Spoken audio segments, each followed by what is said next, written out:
Hi folks, in today's video I'm going to be showing you how I built these fairly simple, heavy duty garden gates for our side entrance. Stick around and I'll show you how I did it.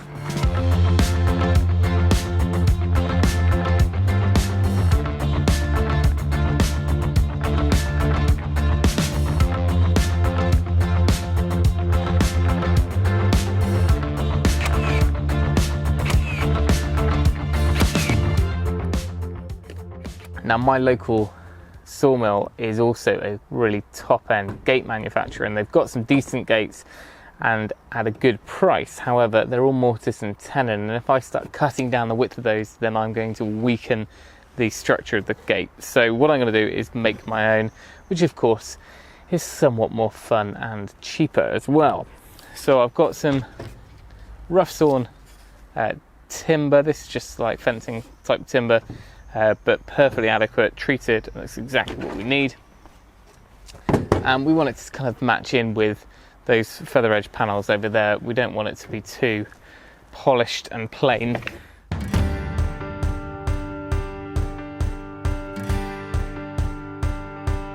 probably can't see anything I've just drawn on there, but basically 3 rails across, 2 uprights, and then we'll feather edge clad the front, and we need to make 2 of them. First up, let's cut our lengths.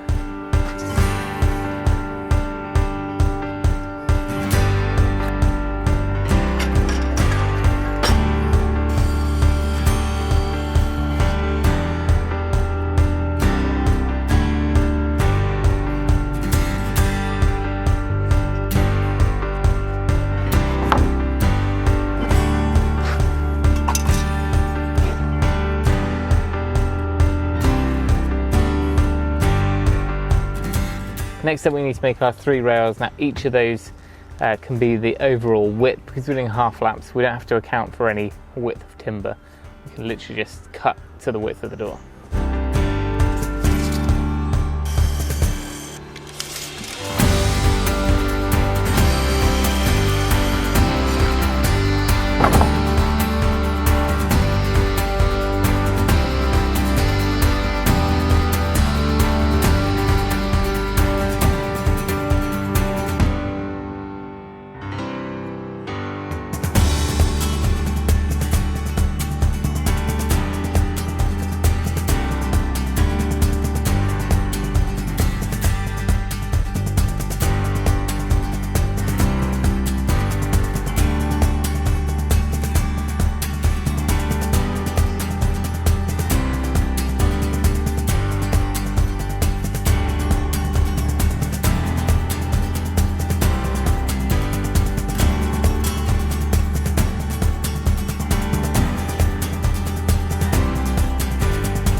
You shouldn't be up here.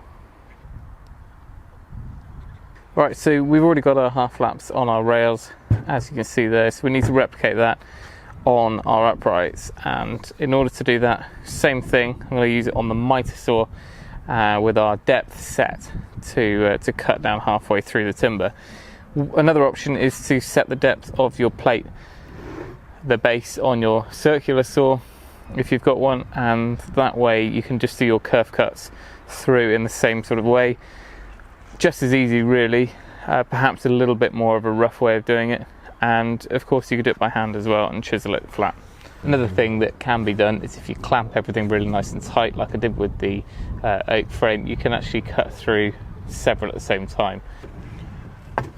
The important cuts are the ones up to our pencil line, and we can always trim them a little bit more once we're doing the test fit. So those ones I'm going to go through and score first before I cut in. That just makes sure we don't get too much tear out. The rest of them don't really matter.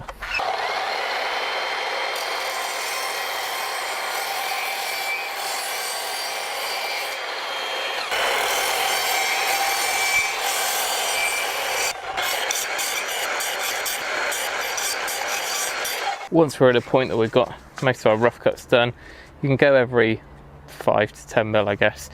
You should be able to break them out easy enough. Now some wood will snap much cleaner than others. This is quite a wide-grained softwood, so it's not as clean as when you break out the oak or something like that. But it should be fine. And then if you've missed any bits or there's any chunks left, we can go back in and clean that out a little bit.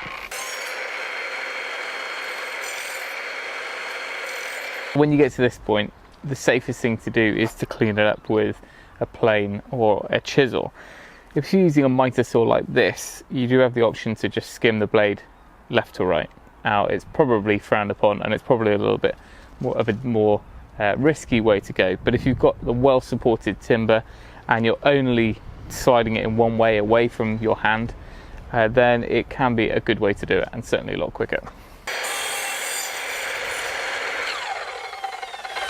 And you can see that's cleaned out. Now we need to do that in a couple of passes. The safest way to do it is to bring the blade down and then pull the timber slowly away, and you're only ever taking off half a millimetre at most. Otherwise you can catch and bind and kick back and all sorts. But certainly with that method, if it feels risky, if it feels dangerous, just don't do it.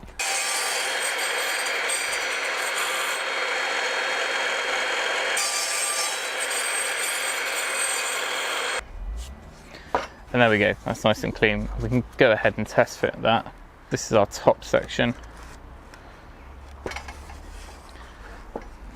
And we can see that push down, we're probably a little bit off, maybe half a mil, should be all right in this instance, and we'll just clean it up with a chisel or a plane to get it flush.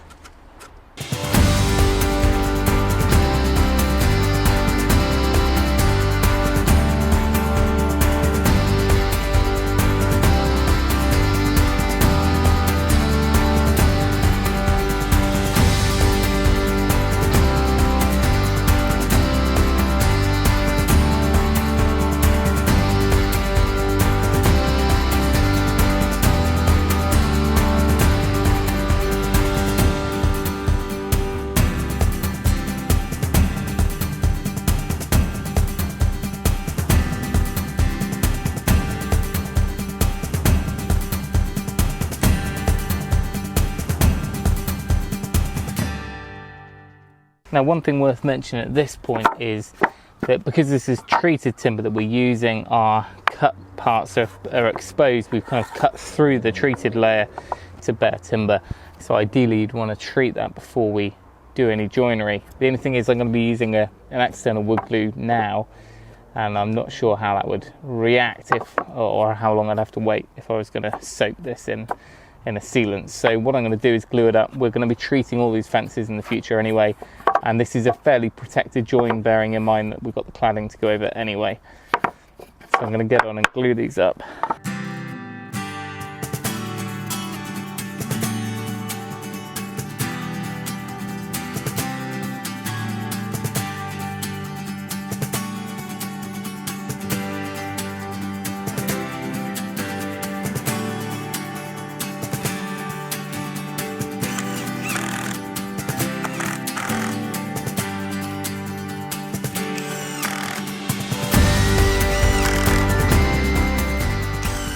See how we're looking on the other side.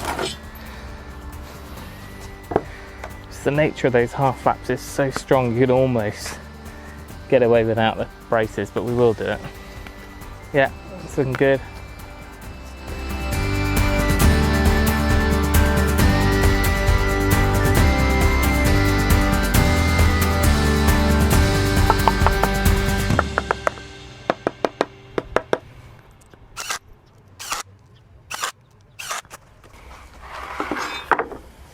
Righto, now it's time to get our braces done.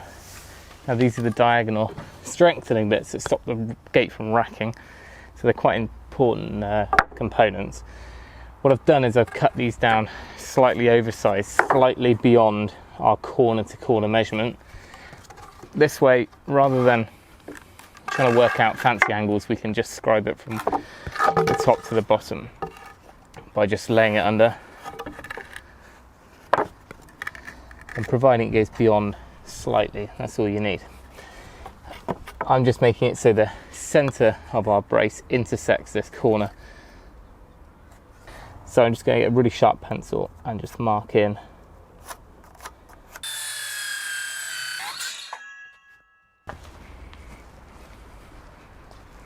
Okay, so mistake number two, because I was too busy chatting to you guys, is a scribe this way.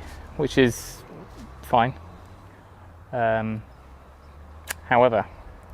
our hinges are going to be on this side, on this gate. The other side I've already done. So hopefully we can just flip these over and they'll fit. Got away with that. So that one is that side.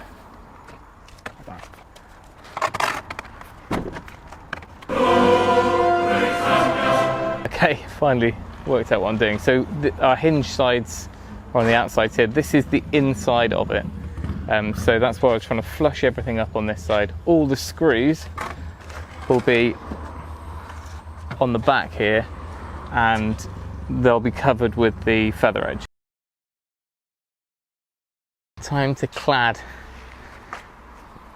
the gate. I've already done this one, as you can see, and unfortunately I think I've come up one length short.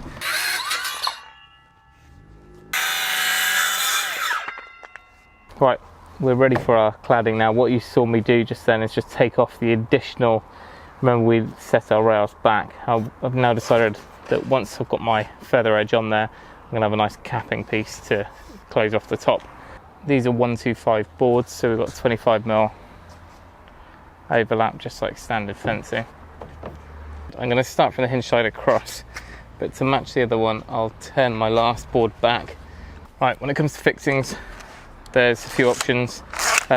Some will use screws, which is fine and it's easily accessible to do, and of course if you get something wrong you can take it back out again.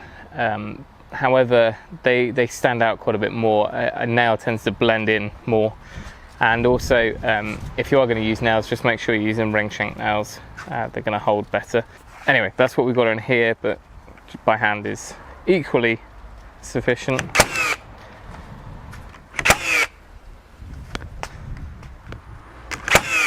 Right, so what I did in the last one is I did a bit of a dry lay on these boards, just so I can make a note of exactly where I'm going to be putting the fixings, just so everything lines up nicely.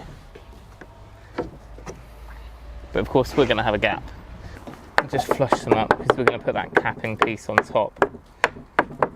I'll just mark the pencil where our nail's going to go. You can do the same on that centre rail. It just, for the few seconds it takes, it's so much nicer to have everything lining up. Then what I'm doing is just using a block as our spacer. Now these are, like I said, 125mm boards, and this is 95 or so. So that gives us over 25mm of overlap, which is sufficient. So we can use that as our spacer, like that.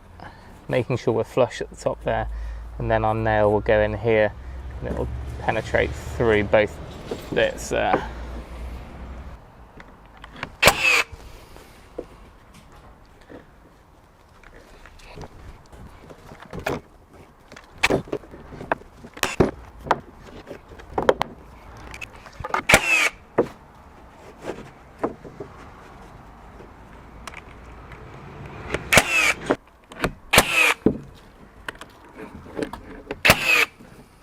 Last of all, remember we've got our corner bracing here to attach to, and that's actually going to give it quite a bit of strength, so I need to mark those on.